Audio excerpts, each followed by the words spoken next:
నమస్తే,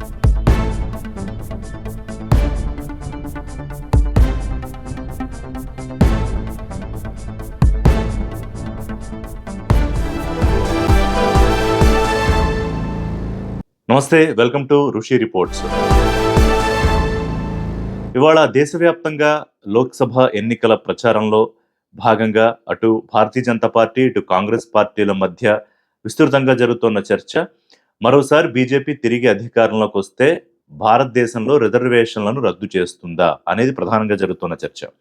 అసలు భారత రాజ్యాంగంలో రిజర్వేషన్ల తాలూకా ప్రాముఖ్యత ఏమిటనేది ఒకసారి మనం చూసుకుంటే, రాజ్యాంగ రచయితలు అప్పటికి ఉన్న పరిస్థితుల అనుకూలంగా ఇటు ఎస్సీ, ఎస్టీ అలాగే మైనారిటీలు, ఓబీసీలకు మిగతా అందరితో సమానంగా సమాజంలో వారికి కూడా లెవెల్ ప్లేయింగ్ ఫీల్డ్ ఉండాలి, అవకాశాలు దొరకాలి, అభివృద్ధిలో వాళ్ళు కూడా భాగస్వాములు కావాలి అనే ఉద్దేశంతో ఈ రిజర్వేషన్లను ఏర్పాటు చేశారు. దానికి 50% పరిమితి మించి రిజర్వేషన్లు ఉండకూడదు. ఈ అన్ని వర్గాలకు కలిపి ఎస్సీ, ఎస్టీ, మైనారిటీ అలాగే ఓబీసీలకు. షెడ్యూల్ 9లో ప్రత్యేకమైన సందర్భాల్లో తమిళనాడులో 69%, కర్ణాటకలో 73% రిజర్వేషన్లు ఉన్నాయి. అదేమిటి అనే చర్చలోకి ఇప్పుడు మనం వెళ్ళట్లేదు. కానీ ఓవరాల్‌గా రిజర్వేషన్లు అనేది భారత రాజ్యాంగంలో రాజ్యాంగ నిర్మాతలు, పెద్దలు పెట్టిన అప్పుడు వాళ్ళు చేసిన ఆలోచన అది. దాదాపుగా అది ఇప్పటివరకు కూడా కొనసాగుతూ వస్తోంది. మధ్యలో అనేక సందర్భాల్లో రిజర్వేషన్లు ఉండాలా? వద్దా? ఆల్రెడీ రిజర్వేషన్‌లతోటి ఉద్యోగాలు పొందిన వాళ్ళ పిల్లలు మళ్ళీ అదే రిజర్వేషన్‌లతోటి పొందుతూ ఉన్నారు.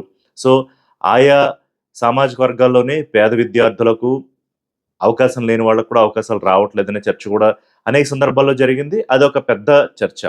కానీ ఇప్పుడు ప్రతి ఎన్నికకి ఒక ప్రాతిపదిక ఉంటూ ఉంటుంది లోక్సభ ఎన్నికలకి.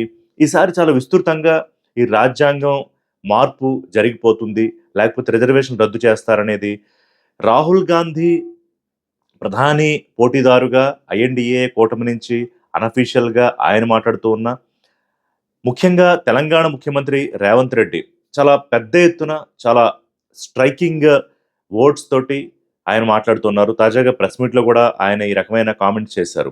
నిన్న మనం మాట్లాడుకున్నట్టు అమిత్ షా వీడియోని, అంటే అమిత్ షా అనని దాన్ని అన్నారు అని చెప్పి తెలంగాణ కాంగ్రెస్ పీసీసీ చీఫ్ అలాగే కొంతమంది నాయకులకు నోటీసులు వచ్చాయని, ఢిల్లీకి హాజరు కావాలని, కానీ ఎన్నికల ప్రచారం మానేసి హాజరు కమ్మంటారు. మీ దగ్గరున్న ఐటీ, ఈడీ, సీబీఐ ఏం ఉపయోగించినా నన్ను భయపెట్టలేరు. రాష్ట్రంలో నన్ను భయపెట్టాలని చూసిన వాళ్ళు ఏమయ్యారో వాళ్ళని మీరు అడగండి అని చెప్పి రేవంత్ రెడ్డి ఎక్కడా ఒక్క అడుగు కూడా, నాకన్నా మోడీ, అమిత్ షా ఖచ్చితంగా పెద్దవాళ్ళు అయ్యుండొచ్చు. కానీ నేను న్యాయం మాట్లాడుతున్నా. ఇది నా ఎజెండా కాదు. నా రాష్ట్ర, నా దేశ ప్రజల ఎజెండా అని ఆయన నేషనల్ వాయిస్ తీసుకున్నారు రేవంత్ రెడ్డి. ఆయన గతంలో ప్రాంతీయ పార్టీ నాయకుడు, కానీ ఇప్పుడు కాంగ్రెస్ పార్టీ, జాతీయ పార్టీకి సంబంధించిన రాష్ట్ర ప్రదేశ్ కాంగ్రెస్ అధ్యక్షుడు, అలాగే రాష్ట్ర ముఖ్యమంత్రి. ఎప్పుడో ముఖ్యమంత్రి కావాలన్న ఆయన ఆశయం ఇప్పుడు నెరవేరిపోయింది. మరి తరువాత ఆయన ఏ ఆశయం పెట్టుకున్నారో తెలియదు. కానీ ఇప్పటికైతే ఆయన నేషనల్ వాయిస్ తీసేసుకున్నారు, ముఖ్యంగా రిజర్వేషన్ అంశానికి సంబంధించి. ఒక సందర్భంలో అమిత్ షా అన్నది ఏంటంటే, మైనారిటీలు అంటే మత ప్రాతిపదికన ఉన్న రిజర్వేషన్లు తొలగిస్తాము తిరిగి అధికారంలోకి వచ్చాక. కానీ ఎస్సీ, ఎస్టీ రిజర్వేషన్లు కానీ, ఓబీసీ రిజర్వేషన్లు కానీ తీస్తామని మేము అనలేదు. మేము చెయ్యము, ఎవరిని చెయ్యనము. ఇది అమిత్ షా చెబుతోంది.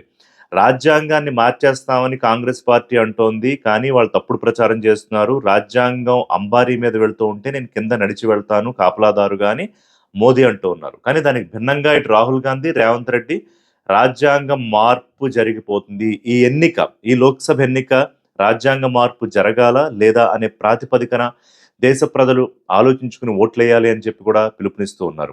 అసలు రిజర్వేషన్ల అంశం తొలగించడం అనేది అంత సులభంగా ఉంటుందా అనేది ఒకసారి మాట్లాడుకుందాం. ఎందుకంటే రెండింట మూడొంతులు రావాలి.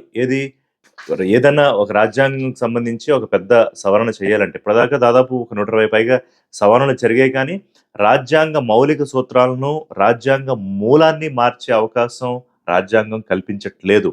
కానీ దాన్ని కూడా మార్చేయాలనే ఆలోచనలో మోడీ, అమిత్ షాలు ఉన్నారు. మరోసారి అధికారంలోకి వస్తే అందుకే 400 సీట్లు కావాలని అడుగుతున్నారనేది రేవంత్ రెడ్డి చెప్తున్న విషయం.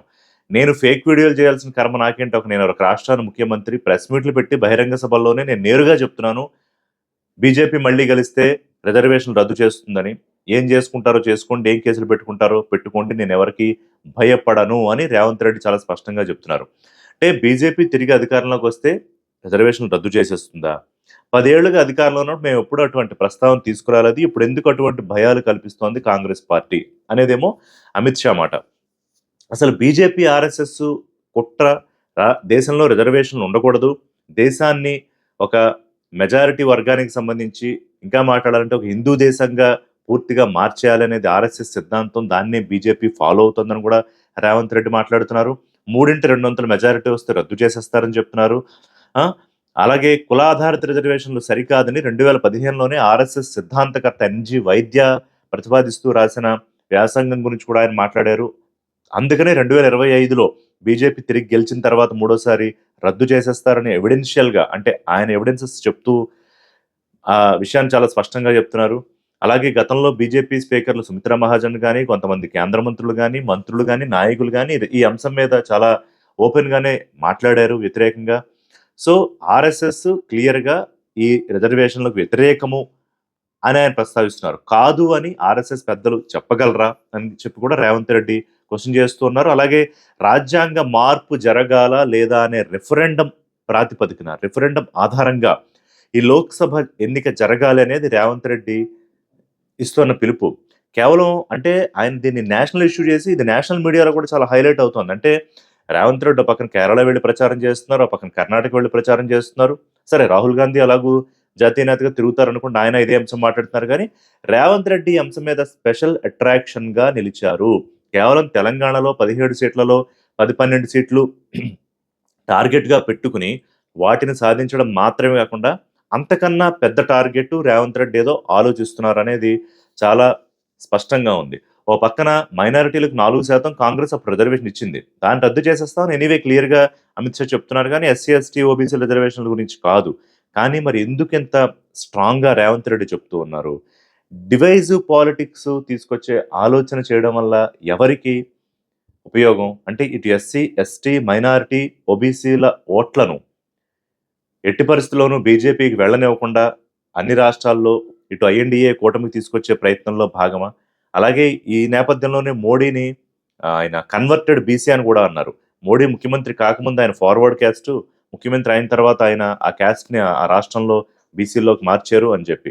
సో, ఈ రకంగా direct striking attack on prime minister of the country Modi, బీజేపీలో అగ్రనేతలైన మోడీ, అమిత్ షాల మీద రేవంత్ రెడ్డి చేస్తూ ఉన్నారు.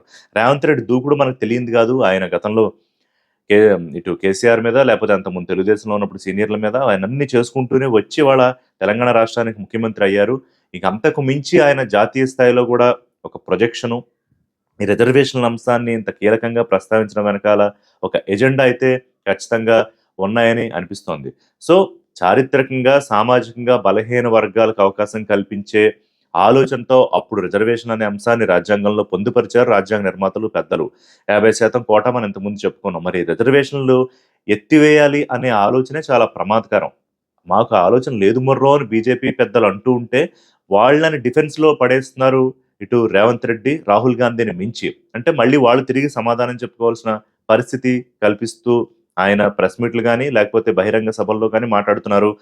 కేవలం తెలుగులోనే కాదు, ఇంగ్లీష్ మీడియాకిచ్చే ఇంటర్వ్యూల్లోను, హిందీ మీడియాలకిచ్చే ఇంటర్వ్యూల్లో కూడా ఇది ప్రధానంగా ప్రస్తావన చేస్తున్నారు. అంటే ఎలక్షన్సు, ఎడ్యుకేషను, ఎంప్లాయ్‌మెంట్, ఎన్నికలు, విద్య, ఉపాధి అవకాశాలకు సంబంధించి ప్రధానంగా ఈ రిజర్వేషన్‌ల అంశం ఉంటాయి. అంటే ఇంతమందికి దీనికి సంబంధించి ఒక ఆలోచన వాళ్ళ మెదళ్లలోకి ఈ లోక్‌సభ ఎన్నికల ముందు పంపించగలగడం ఐఎన్‌డీఏ కూటమి లేదా రేవంత్ రెడ్డికి సక్సెస్‌ని తీసుకొస్తుందా?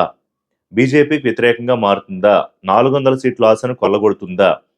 రిజర్వేషన్ ఫ్రీ కంట్రీ చెయ్యాలి అని ఆర్ఎస్ఎస్ భావజాలాన్ని బీజేపీ, మోడీ ముఖ్యంగా అమలు చేయబోతున్నారు. మళ్ళీ తిరిగి గెలిచాక అనే ఒక లైన్‌ని పెనిట్రేట్ చేయాలనే ఆలోచనలో రేవంత్ రెడ్డి ఉన్నారు. రాహుల్ గాంధీ ఉన్నారు. ఆయనే బహిరంగంగా చెప్తూ ఉన్నారు. సో, సర్జికల్ స్ట్రైక్ చేస్తా రిజర్వేషన్స్ అని మీద కూడా చెప్తూ ఉన్నారు. అయితే కాంగ్రెస్ పార్టీ అంటే ఐఎన్‌డీఏ కూటమి గెలిస్తే గనక ఖచ్చితంగా కాంగ్రెస్ పార్టీయే ఆధిపత్యం తీసుకుంటుంది. అప్పుడు మేమొస్తే రేవంత్ రెడ్డి క్లెయిమ్ మేమొస్తే సోషియో ఎకనామిక్ సెన్సస్ అంటే సోషియో ఎకనామిక్ క్యాస్ట్ సెన్సస్ చేసి ఆ రేషియో, ఆ ప్రపోర్షనేట్ ఆధారంగా పాపులేషన్ రేషియో ప్రకారం రిజర్వేషన్‌లు చేస్తాం. అంటే దామాషా పద్ధతిలో ఇంకా రిజర్వేషన్‌లు పెరుగుతాయి. ఎందుకంటే 50% పైగా బీసీలు ఉన్నారు కాబట్టి దేశంలో మరి 50% పైగా రిజర్వేషన్‌లు వారికి పెరుగుతాయి. ఎస్సీ, ఎస్టీలు పెరుగుతాయి. అప్పుడు జనరల్ కోటా చాలా తగ్గిపోయే అవకాశం ఉంటుంది. ఏదేమైనా రేపు పొద్దున్న ఎవరు గెలిస్తే ఏమవుతుంది? బీజేపీ గెలిస్తే నిజంగా రిజర్వేషన్‌లు ఎత్తేస్తుందా? మాకు అటువంటి ఆలోచన లేదని ఎంత ప్రగాఢంగా ఇటు మోదీ, అమిత్ షాలు ప్రజల్లోకి తీసుకెళ్ళగలుగుతారు. అలాగే వాళ్ళు ఎత్తేస్తారు అని చెప్పి ఈ వర్గాల ఓటును ఐఎన్‌డీఏ కూటమి ఎంతవరకు లాక్కుంటుంది అనేదొకటి. It's direct fight between Revanth versus Amit Shah and Modi. చూద్దాం ఈ ఎలక్షన్ ఫైట్‌లో ఏం జరుగుతుందో. ఇంకా 10 రోజుల్లోకొచ్చేసాం ఎన్నికల ప్రచారానికి. ఇదింకా ఊపుగా, ఉధృతంగా పెరిగే అవకాశమే కనిపిస్తోంది. మరిన్ని అంశాలతో మళ్ళీ మాట్లాడుకుందాం. This is Rishi signing off.